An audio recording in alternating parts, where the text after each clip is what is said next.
Priorities for Progress, Assets and Aspirations in Southern Indiana is a lengthy study that brings together publicly available quantitative data, survey findings, and community conversations about aspirations, challenges, and big ideas. I cannot possibly go over all of it this morning, so I'm going to try to give you a few pointers for using the document. I'm going to highlight some notable findings from the profile data, and then very briefly highlight some key findings from the survey. We do have fact sheets available on each section of the survey on the Foundation website that give you the quick rundown of the survey findings for each section. I encourage folks to use those where they're helpful to you. And I'll provide some explanation for how to think about the recommendations that are in the report. I'm not going to cover the specific recommendations. There are specific recommendations for each area, and I'll say a little bit more about why I'm not choosing some of those to focus a lot of attention on for a presentation on the study. A few notes on design and function. I encourage you to pay attention to assets. When we present respondents' ratings of community resources in the report, we use the color green across sections to denote areas where survey respondents indicated that the community does well. Appendix B then also provides the asset maps generated through aggregated individual responses to a community asset mapping tool at each of the community forums. So assets tell you about the resources on which the community can build to address challenges. It tells you what our toolkit really looks like, what we're good at, and where we might be able to draw on our strength to address the issues that we face. Appendix C provides a listing of ideas generated when we asked people to imagine a world where money and politics were not obstacles. So this was really interesting, and I encourage you to take a look at what they told us they would like to see for their communities. In some cases, it's really basic things. They want good water and sewer service. And in others, they have visions for small business development and improving local amenities. So I'll come back to these at the end of the presentation. When we have provided charts that show differences in responses based on income levels, or we have provided those throughout the report. As a philanthropic organization, CFSI makes choices about where to direct resources. Some investments are about increasing quality of life and place for everyone. We all benefit when we make those investments very directly. Things like, you know, when we talk about the trails, that's something that all of us are going to use. It really isn't that varied by income unless access is a problem, which we've talked about working on. But sometimes we want to specifically target the needs of those in our community who may be struggling. It's important to notice when their priorities and their sense of how well the community is doing is different from the perceptions of those most often making the decisions about where to direct resources. And that happens in several places that you'll see throughout the report. So I encourage folks to pay attention to that. Sometimes we don't actually know what's needed most, those of us who have more privilege and more resources. And last, I encourage you to recognize the importance of mismatches between perceptions and objective data. I'm going to direct your attention to some of those today, but you may also note when you have this experience yourself, where you look at a chart or table and find yourself surprised by something. Pay attention to these points. Sometimes they reflect shortcomings in our own perceptions based on our own limited understanding of experiences beyond our own.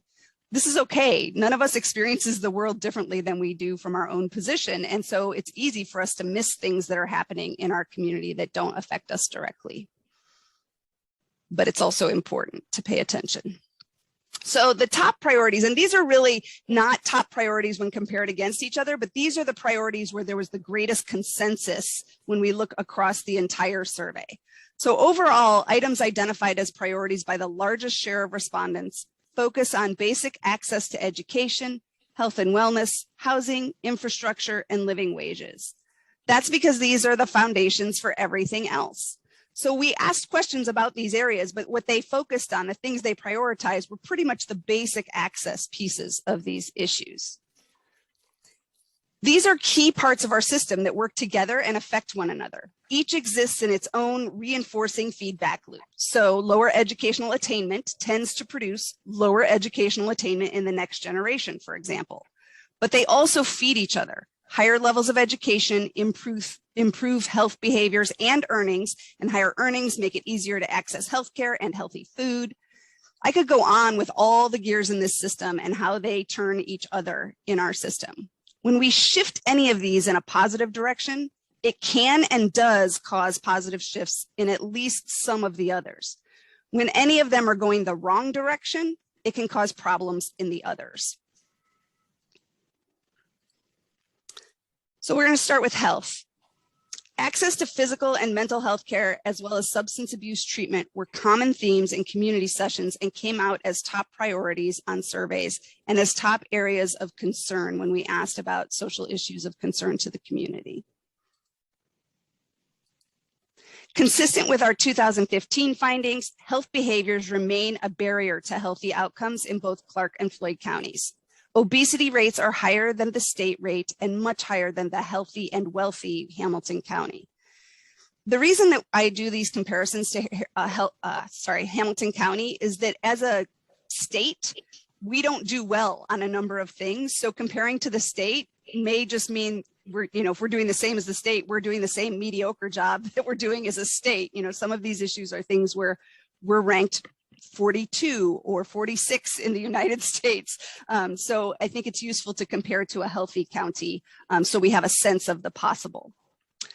This issue is partly driven by high rates of, the issue of obesity is partly driven by high rates of physical inactivity. And while smoking rates have declined some, they remain high at 22%.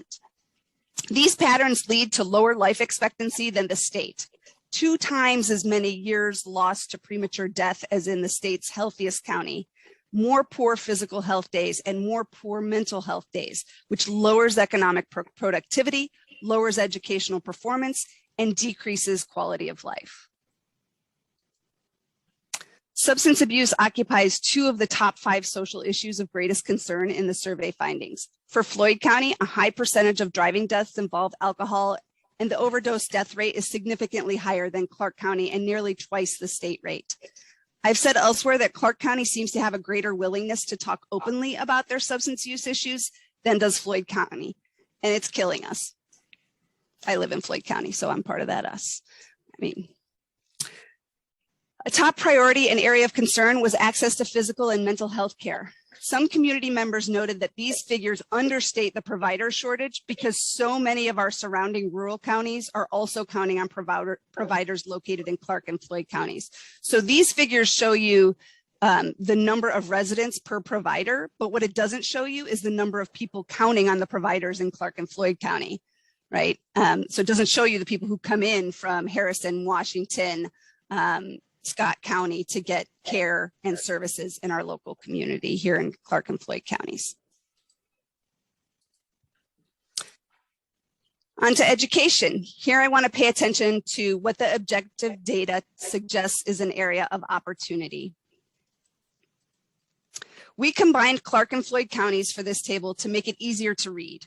Clark and Floyd counties are behind state and national figures for graduate and professional degrees and bachelor's degrees. A larger share of our population has associate's degrees or some college, no degree. The latter is the group that Education Matters Southern Indiana intended to address. These 2 categories are likely where we find our people with trade certificates, many of which are earned through tech programs at Ivy Tech and Purdue Polytechnic. We have a smaller percentage with high school as their highest level of attainment, and that's good considering we are pretty close to national and state rates for 4-year high school completion and dropout rates. The less than 9th grade is generally a measure tied to the portion of the population between 80 and 100 years old in the community. So our lower life expectancy explains our lower rate of people with less than 9th grade education. So the key here is that we are underperforming in 4-year degrees and higher than 4-year degrees, graduate and professional degrees, and we're outperforming in 2-year degrees and some college. I use that term a little awkwardly because that includes high numbers of adults who started but did not complete college. But that's the language we have for that. These next 2 slides explain why this concerns me. This chart shows median earnings locally in the state and nationally for each level of educational attainment. In this table, the Census Bureau combines some college and associate's degrees. Notice the significant jump in median income from that level to the bachelor's degree. The median in our area for that level of education, meaning half the people at that level of education earn more than that figure. So there are good jobs and well-paying jobs for people who have that level of education, but half earn less than that amount. So the median is about $37,000 compared to $47,000 to $53,000 for those with a bachelor's degree. The table here on your left shows you that generally we are doing quite well in graduating high school kids within 4 years. Dropout data are not a very sound science. I'm happy to talk about that in the Q&A, but these data suggest we're doing pretty well on the 4-year high school completion front. This does not mean that we do not have dropout issues, but it suggests we are doing well on high school and we have a larger share of people with associates and some college, the category that likely captures trade certificates, but we are lagging in college and graduate level attainment. And yet, when we provide respondents with a list of possible priorities for education, 4-year degree completion comes in number 10 out of 10 options. College scholarships is in the number 2 spot, which reflects recognition that cost is a barrier. And it is vitally important to note that half of respondents see early care and education for birth to 5 and after school programs as top priorities, both of which are essential to supports for families and vital for single parents. But as a region, there seems to be a failure to understand that lower educational attainment will place a cap on progress. It will hamper economic development, and it does. I am admittedly a biased observer as someone who works at a 4-year institution of higher education and who holds a bachelor's, a master's, and a PhD. But I'm also a published author of a book chapter on education where I make a really strong case against the College for All movement that led us away from supporting youth pursuing trades and forced lots of young people with no interest in college into our classrooms. So I am not arguing for that. But I think it is equally problematic to embrace trade certificates and high school level career pathways as a silver bullet, which is what I think is happening in many circles in our region. As a region, if we want a healthy economy capable of innovation and adaptation, we need high quality labor across diverse fields that require varied levels of education and training. And this brings us to our economy. I'd like us to recognize the clear opportunities presented by our local data. With this in mind, I'm going to highlight data points that suggest areas of unrealized potential. Priorities for Progress makes note of the income distributions of the 2 counties. Clark County's distribution is kind of a nice, normal distribution, if you remember from statistics classes you might have taken. Floyd County, however, has a somewhat larger share of its population at the ends than does Clark. Plainly, Floyd County is a more affluent community with a larger share of the population in the top 3 income groups. But Floyd also has a slightly higher share in the bottom 2 income categories. You may say those differences at the bottom are really small. They do appear that way, but we also looked at the income ratio. To calculate the income ratio, researchers place all the household incomes for the county in order from highest to lowest, and then divide the group into 5 equal quintiles. The household income at the 80th percentile is then divided by the household income at the 20th percentile. The result is a measure of inequality. Counties with the highest ratings for health and well-being in the United States have an income ratio of about 3.7. This means that in these thriving communities, the highest income households earn 3.7 times what the lowest income households earn. The United States has an income ratio of 4.9 and is often criticized for having too high a level of inequality. Indiana's is 4.4, Floyd County's is a relatively high 4.5, and Clark County's is 3.8. This finding suggests the need to lift the floor, which can happen in many ways tied to different sections of the report and included in the recommendations in multiple sections of the study. When we look at median earnings and median earnings by sex, we see a gender wage gap. The gap in Floyd County is larger than at the state or national level, but Clark County's is a bit smaller. Again, less inequality in Clark County than in Floyd. This is likely tied to some of those very high earnings in Floyd County, which are likely men. Still, there is an enormous literature in my field, in sociology, on the drivers of the gender wage gap. There are a number of different forces at work. Among them is bias in wage setting. In addition, as a society, we tend to place greater market value on masculinized work and less value on feminized work, even when the same level of training is required and the occupations provide comparable value to the society. When an occupation shifts from predominantly one gender to be more heavily weighted to the other, the wages tend to also shift in ways that mean women who may have worked to enter a male field find the returns for their effort decline as women move into the field. Finally, women are less likely to negotiate, in part because they are socialized not to. And we've included some recommendation around that, particularly targeting low-income single mothers and trying to encourage them to better understand the wage structure. But that's true across the board for women. Regardless of what drives the issue, it has real consequences. Namely, because single-parent households are disproportionately headed by women, the gender wage gap contributes to child poverty. Child poverty is a risk factor for various issues of concern in the region. This is partly because it limits opportunity, but also because financial hardship in a household can cause chronic stress, and toxic stress has physical impacts on the body that shape future health, mental health, education, and employment outcomes. So the gender wage gap is not simply about making sure women are appropriately remunerated for their labor. We benefit at the community level when we close this gap. Page 29 of the study presents both Clark and Floyd County data on the overrepresentation of Black, Indigenous, and people of color, or BIPOC communities, among our region's poor. The issue, again, is more pronounced in Floyd County than in Clark, but is a troublesome pattern reflecting historically rooted systemic inequalities in both communities. Addressing racial inequities has the potential to reduce poverty and all of its associated impacts, raise median income levels, and improve quality of life. Finally, the employment ratio tells us what % of each age group is employed. I like this figure better than the politically derived unemployment numbers we regularly track. Again, happy to talk with you about what's wrong with those measures. Now, this number does not account for those who are unemployed by choice, so they're just included in the data. So stay-at-home moms, early retirees, people caring for a family member, or the like. Generally, Floyd County has higher employment ratios than Clark County, suggesting unrealized potential in Clark County. There may be some in Floyd as well, but we can certainly tell there is in Clark.